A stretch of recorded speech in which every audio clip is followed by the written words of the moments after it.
Well,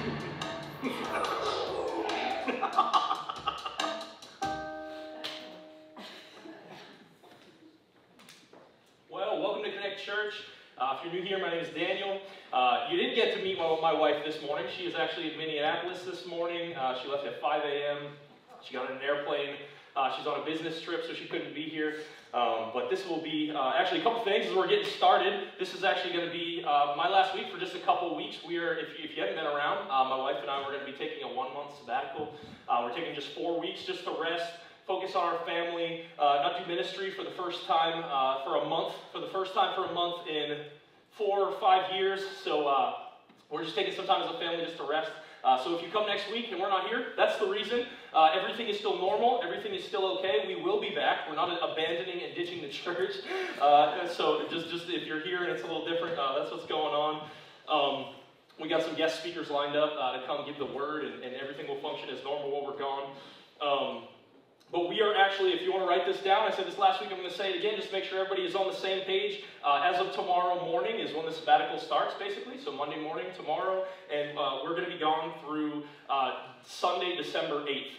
Or rather, let's say that again. We're gone through Saturday, December 7th. We're back December 8th. I'm sorry, Sunday, December 8th. I will be here on December 8th preaching. Everything will be back to normal. We'll go right back to the way things are. We got a bunch of things that we're working on, some things lined up to just excel and go far in 2020 and establish some new things here. And so we're excited for that. We're going to work on a few of those things as we're resting, and it's going to be good. We're excited for it. But let's just jump right in. Man, if you haven't been here with us the last couple of weeks, we are on, last week we had a guest speaker, but we're on week 3 of our sermon series called Bad Advice.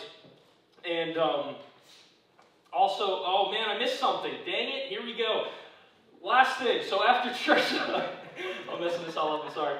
After church, let's start here. After church, we're going to have a 5-minute meeting in the cafeteria. The second thing I wanted to do, once again, is challenge you guys to be here while we're gone. One thing that's going to be really easy to do is come here and look around and go, this is different. It's not the same. It's not what I'm used to. There's different speakers. There's different people. It doesn't look the same. It's a little bit of this. It's a little bit of that, right? Everybody's going to have their own opinion. But one thing I want to challenge you guys to do, if this is your home church, if this is your family, if this is where you spend your time, these are the people you spend your time with, man, I want to challenge you to come here and help out. I want to challenge you to come a little bit early, maybe leave a little bit late. If you can't come early, leave late. If you can't leave late, come early, whatever that looks like. But come and help out your family, man. Help them get everything together. We got coffee to do. We got floors to sweep. We've got, man, you name it. There's a trillion things that we do every single Sunday. In fact, my wife put a whole packet together of who's where every single Sunday morning, and it's amazing how many moving parts there are. So we're going to have a 5-minute meeting right after church. I promise you it's going to be quick. We got some paperwork. We just want to put it in your hands and let everybody know who's where so that things are easy while we're gone. So I want to challenge you to do that. And then right after church, we're also going to begin unbolting these pews because we are getting chairs in a week. So, so right after that meeting's done, 5 minutes after, that'll be just 5 minutes. Then we're going to just jump into this and we're going to remove some pews. If you have time to stick around for that, feel free. If you can't, that's okay. But some of us will be here doing that. So if you'd like to be here. All right, now we can jump into the series. And it's called Bad Advice. And we're on week 3 and we're closing it out today. But if you haven't been with us, we've been getting really sarcastic, and we've been giving some really bad advice for the last couple of weeks, right? Because there just seems to be something about that in a church setting. When you give bad advice, there's just something about that people start to understand, that is kind of dumb, huh? Something about that, right? Maybe I shouldn't be following this bad advice that's been given to me by our culture or the world or wherever it came from. And so today, the last couple of weeks we talked about... oh man, I'm blanking. The last couple of weeks we talked about how to drift from God, and then we talked about how to become an addict, and today I want to talk to you about how to be dissatisfied with life. I want to talk to you about how to be dissatisfied with life, and I believe as I give you some bad advice, it's really going to highlight God's good advice given to us in the Bible, and so I'm excited to go through that with you. So let's jump right in. Timothy chapter 6, if you have your Bibles with you. If not, it'll be right behind me. Timothy chapter 6. Verses 6 through 8. Paul tells Timothy this. He says, godliness with contentment, right? Catch that? Godliness with contentment is great gain. For we brought nothing into this world, and we can take nothing out of it. But if we have food and clothing, Paul says, we can be content with that. We will be content with that. How many people ate this week? Right? tell I ate this week, right? I ate this week, right? Anybody put clothes on this week? Yes. Put clothes on before you go to work, right? If not, we're going to talk about your profession. But we all ate this week, right? We all had something to eat. We all put clothes on this week, right? We should be content with that, Paul says. But watch this, right?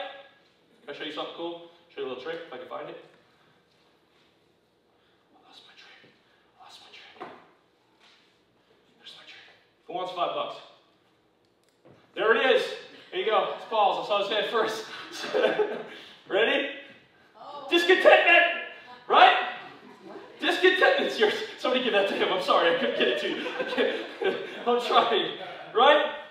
We always want more. Right?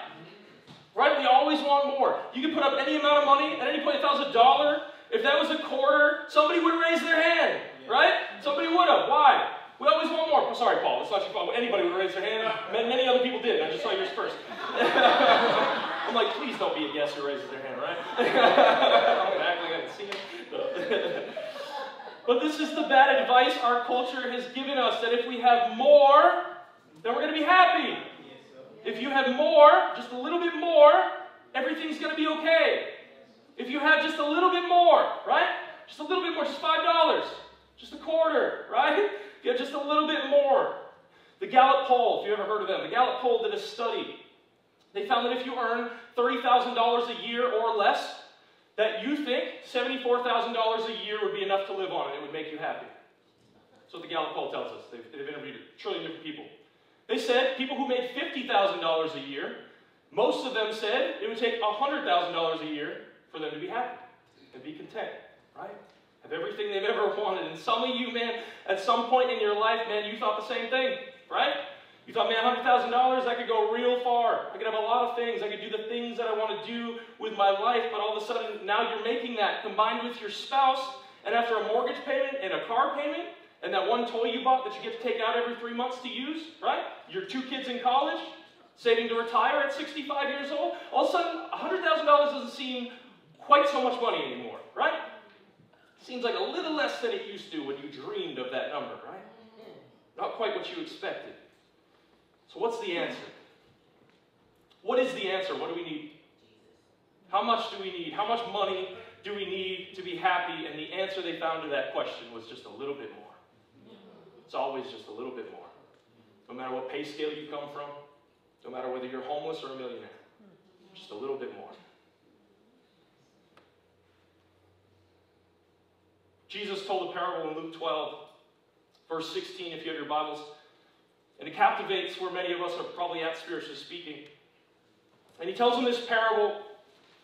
It says, the ground of a certain rich man yielded an abundant harvest. And he thought to himself, what shall I do? I have no place to store my crops. Then he said, this is what I'll do. I'll tear down my barns, and I'll build bigger ones, and there I will store my surplus grain. And I'll say to myself, you have plenty of grain laid up for many years. Take life easy, eat, drink, and be merry. Right? He says, man, when I have all this stuff, when I have these barns that are filled, and when I have all the things I've ever wanted, all the grain is stored up high in my barns, and I have everything that I've wanted, man, then I'm going to be happy. Then I'm going to be living the life that I want to live. Then I'm going to be in a place where I can relax. And this is exactly what we do, isn't it? Isn't that what we do? If one day I could just have the bigger house, if one day I could just have the bigger SUV, if one day I could have the job, if one day I could have the girl, the guy, right? If one day I could have this thing, then life is going to be easier. I'm going to be happier. Just need a little more. Just need a little more. If it's not financial, right? If it's not a financial dissatisfaction we struggle with, then maybe it's like, man, if I could just lose 20 pounds. If I could just gain 20 pounds, maybe people would take me seriously, right? Man, if I could just have this, if I could just have that, I'd feel good about who I am, right? I feel good about who I am if I just had a better job, or maybe for some of you, you're like, man, if I could just have a job, period, right? If I could just get a job. Man, everything will be okay. If I just had the job with insurance and benefits, man, I think then I might be happy, right? Then I might be satisfied, right? And someone say, man, when I get married, I'll be happy, right? Then I'll be satisfied, right? And then what is it, right? Then when we have a baby, then I'll be satisfied, right? Turns into the baby, right? And then it's, well, when I can sleep through the night, then I'll be satisfied, right? Right? When I can stop paying for formula, then I'm going to be satisfied because that's eating my budget, right? When I can stop paying for diapers, then I'm going to be satisfied, right? There's always a next. There's always a new one, right? When they're 16 and they have their own license and I can stop driving them to every game and every friend's house and everything that they have to go to, man, then I'm going to be satisfied, man. Things are going to be better. When they leave the house and they go to college and I don't have to worry about them anymore, it's just me and my wife and we're just going to live it up, man, then I'm going to be satisfied.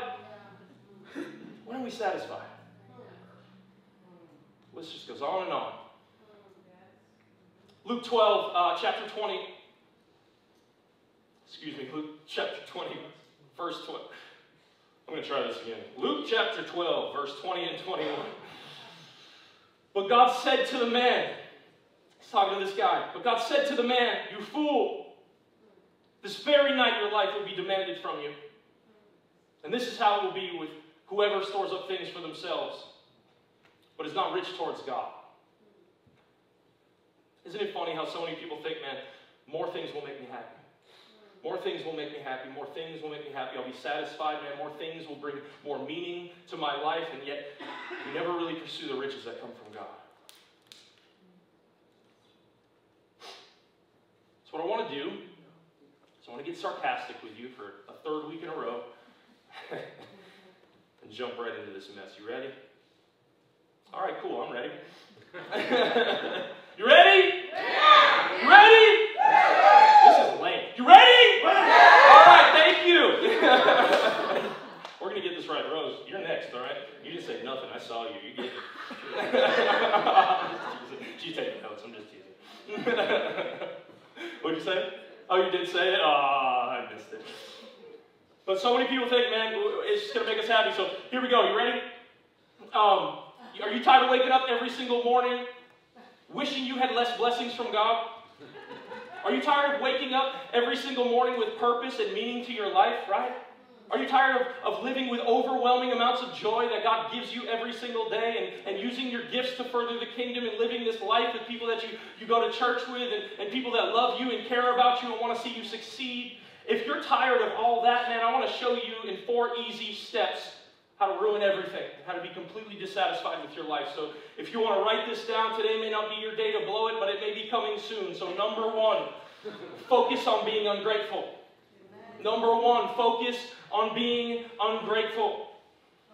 Paul told the Thessalonians, he told them in 1 Thessalonians chapter 5, verses 16 and 18, he says, rejoice always, pray continually, and give thanks in all circumstances, for this is God's will for you in Christ Jesus.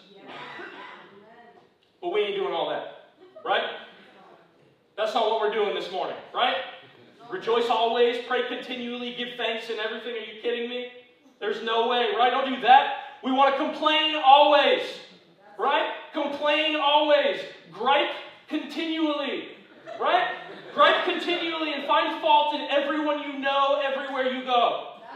Right? Amen? Amen. Praise Him, right? Somebody do a praise dance. What we want to do is we want to foster this genuine spirit of ungratefulness. Right? We want to foster this thing. We want to build it up. And so we want to make sure we resent God's goodness in everyone else's life. Right? We want to resent God's goodness every single time you see someone else blessed who isn't you. Right? We want to resent that. They're not even that good of a person. Why them, God? They don't deserve this. You know how much I do, God? You know what I do? Right? They don't deserve this. Why them? Why not me? Convince yourself that you should have what they have. Right? Be jealous of them. Be critical of them. Right? Be envious of them. They got a nice car. Tell everyone it's probably going to break down in a week. Right? Right? Tell everybody they got way too high of an interest rate. They shouldn't be spending that kind of money. Right? Tell everybody if they got a raise, man, tell everybody how you deserve that promotion. That was your promotion. They took it from you. Right? If they're married or not, man, just trash that person until you feel better about yourself. Right? Maybe just do it in your head so no one knows. Just make sure whatever you do You resent the goodness of God in other people's lives. Second thing, and that you ignore God's goodness in your own life. That you ignore God's goodness in your own life. It's important. Don't be grateful for what you have. Don't be thankful for your health. Don't be thankful for the family around you that loves you. Don't be thankful for those blessings. Don't be thankful that you have plenty to eat, that you have a roof over your head, and that you have clothes on your back, that you have transportation. Just focus on being ungrateful. If that's not good enough, number two, compare what you have to people who have more. Always compare what you have to people who have more. This will mess with your mind every single time. Paul told the Corinthians in 2 Corinthians chapter 10, verse 12, he said, we do not dare classify or compare ourselves with some who commend themselves, because when they measure themselves by themselves and they compare themselves with themselves, they're not wise. They're not wise. We don't compare ourselves with one another, right? It's not wise. But that's the goal, right? Because we want to be foolish in all we do, right? That's the goal. So this is what we're going to do. We're going to compare ourselves to other people, right? We're going to compare our situation to other people's situation. If you kind of like the house you live in, go home and watch HGTV for the next 6 hours, right? You're going to want to burn that little shack of a house you wish you had, right? You're going to be dreaming about the other one, trying to get your insurance claim on this one. Don't do that. Right? You could have this 4-bedroom, 3-bath, granite countertop house. It's beautiful, built 5 years ago. You watch HGTV and you're ready to buy a new house. Seriously, right? Like just like that. It's insane. It's crazy. But don't stop with the house either, right? Compare your salary. Compare your marriages. Compare how your children behave in public. Compare your cars and homes and toys and vacations and how many likes you get on Facebook, right? Compare it all. Compare it all. It's the best way to become dissatisfied with life. So, number one, focus on being ungrateful. Number two, compare what you have with people who have more. And number three, pursue temporary possessions over eternal treasures. Pursue temporary possessions over eternal treasures. Jesus says this in Luke chapter 12, verse 15. He said, watch out. Be on guard against all kinds of greed. Why? Because life does not consist in the abundance of possessions. Life does not consist with the abundance of possessions. But that's ridiculous because we all know it does, right? Right? Yes, I'm being sarcastic. We all know the one who dies with the most toys wins, right? You all know that? It's in the Bible, right? No, it's not. I'm just kidding. You are what you drive. You are what you eat. You are what you wear, right? You are these things. And if in life, obviously, it's all about things. Who cares about people, right? There's plenty of people out there to care about other people, right? You don't have to do it. They can do it. Don't worry about you. Who cares about people? Who cares about making a difference? Who cares about eternity? It's just eternity, right? It's just forever. It's just forever. It's still a long ways away, right? You might say, man, I'm 20, I'm 30, I'm 40. I still got a whole life to live. I still got all this time. I want to focus on the things that matter now, right?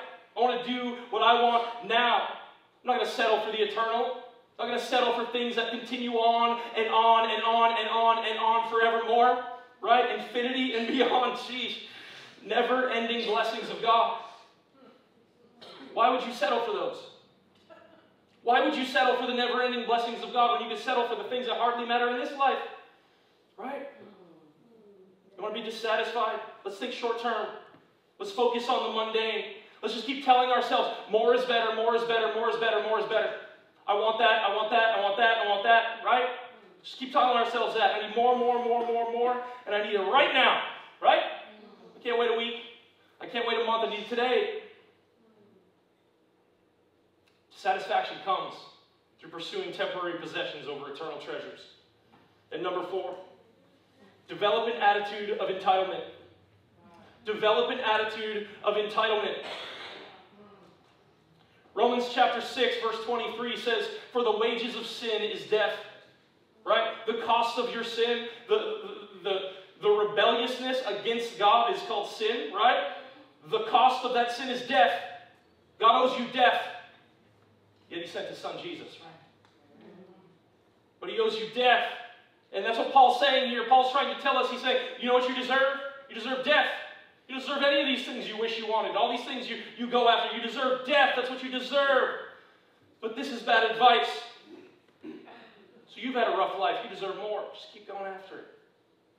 Keep getting whatever it is that you need. Whatever it is that gets you by. You've had a rough life. You deserve more. You've worked hard for this.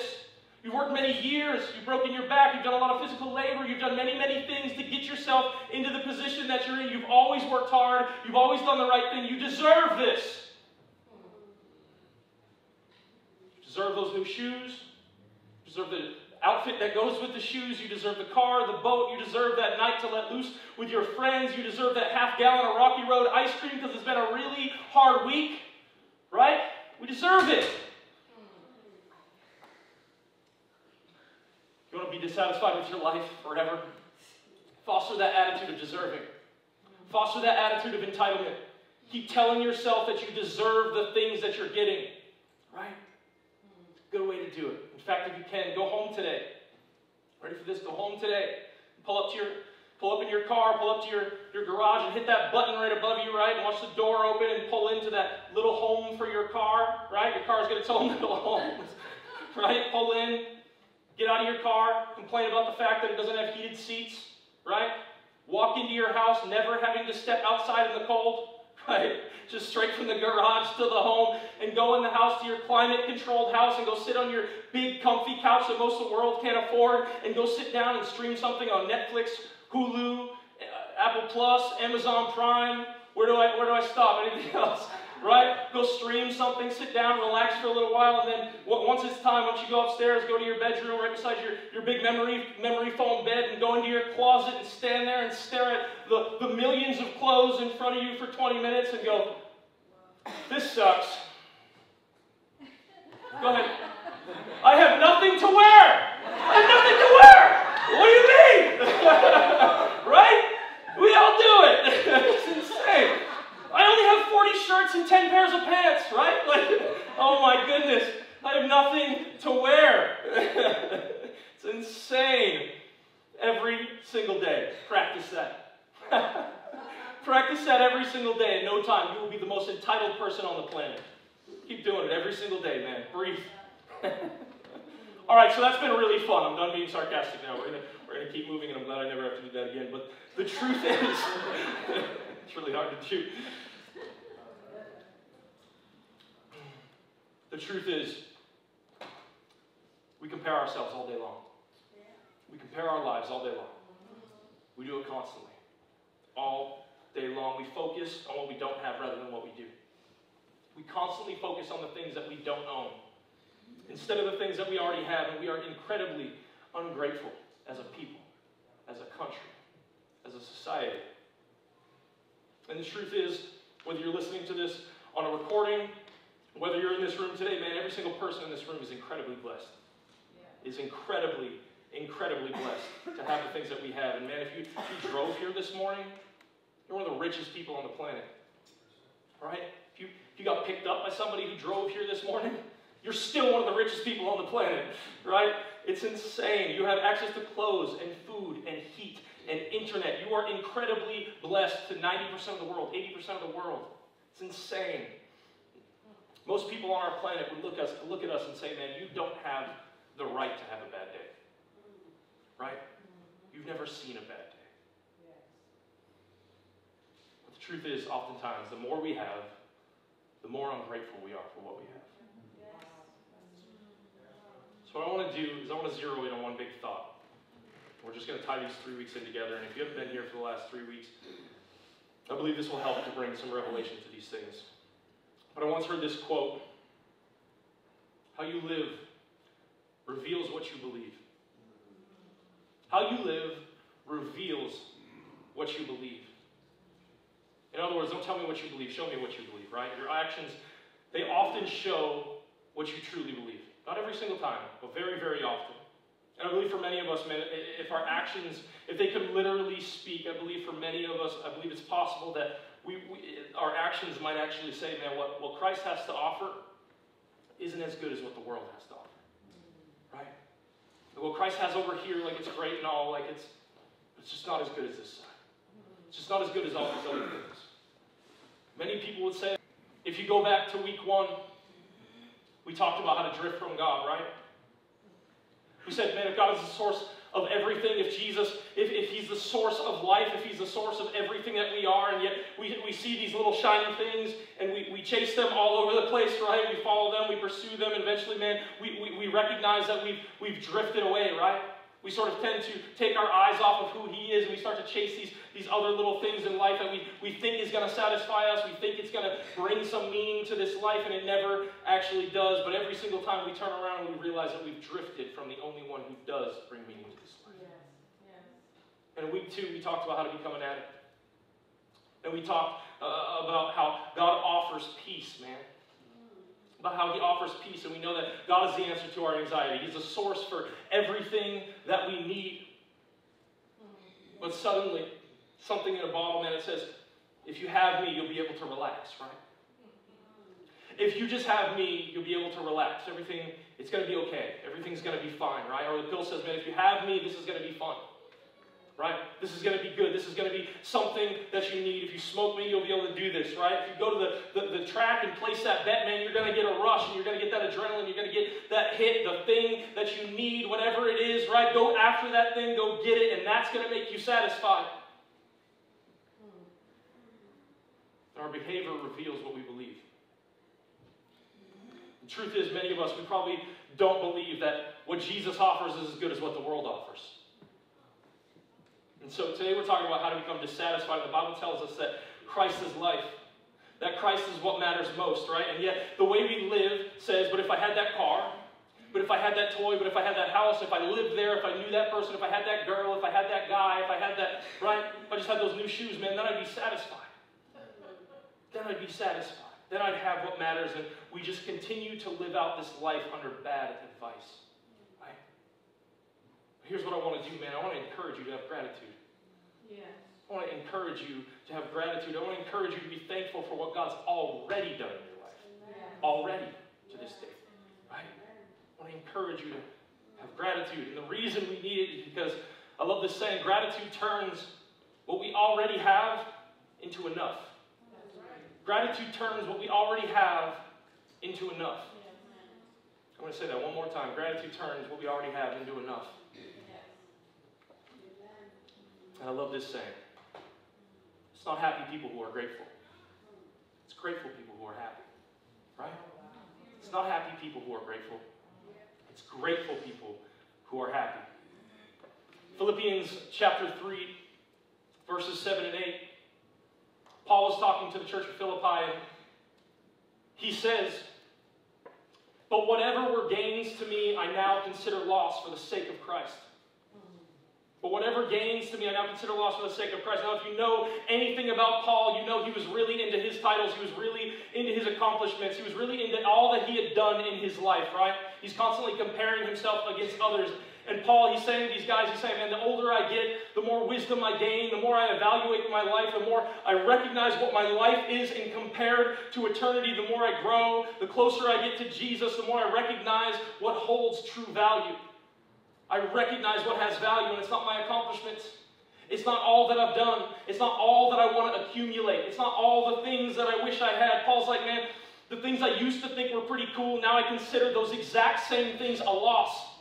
The things I used to think were awesome, the things that I thought were great, and I did all these things, man, it's like they don't even exist anymore, because compared to the weight of Christ and who He is and knowing Him, it means nothing, right?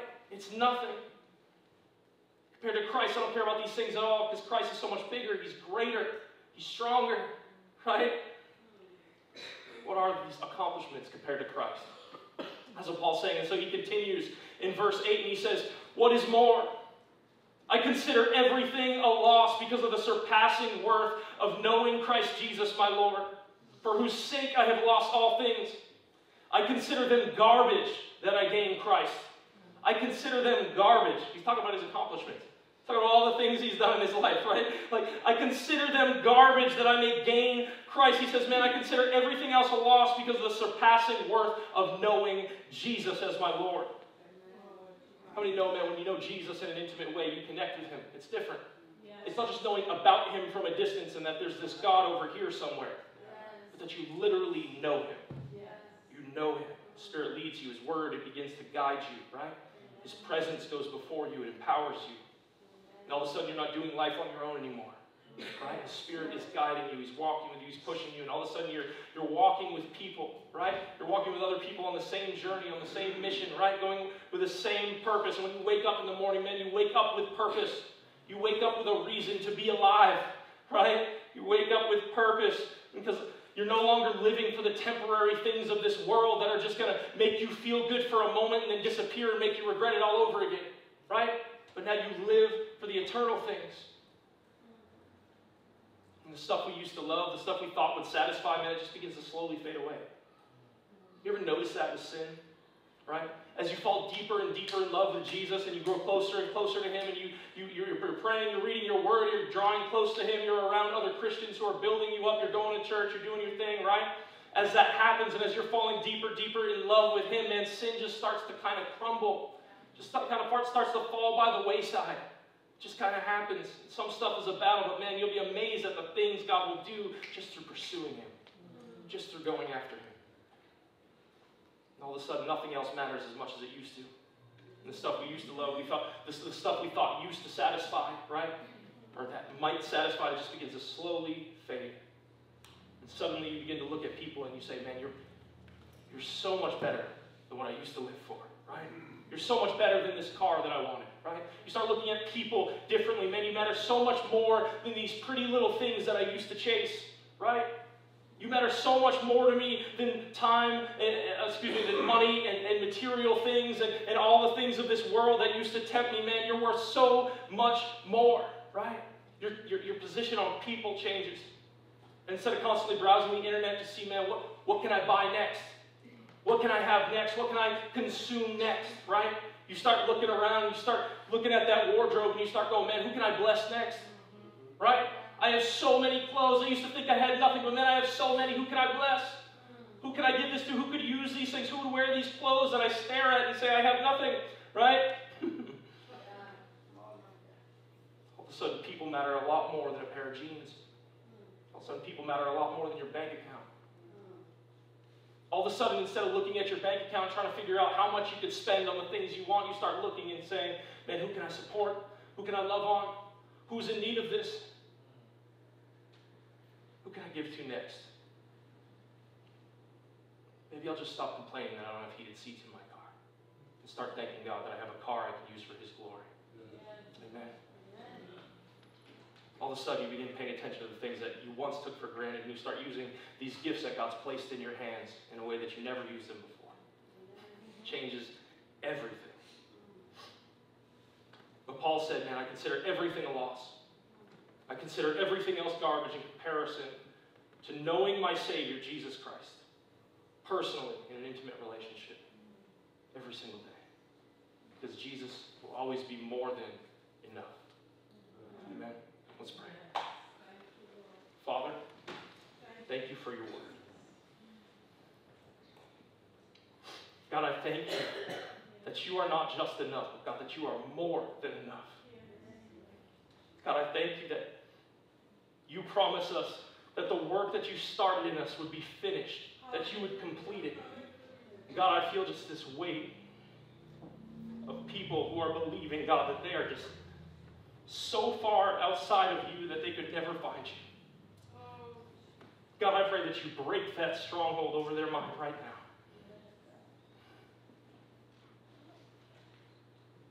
Lord, you say that when just one sinner repents, all of heaven celebrates.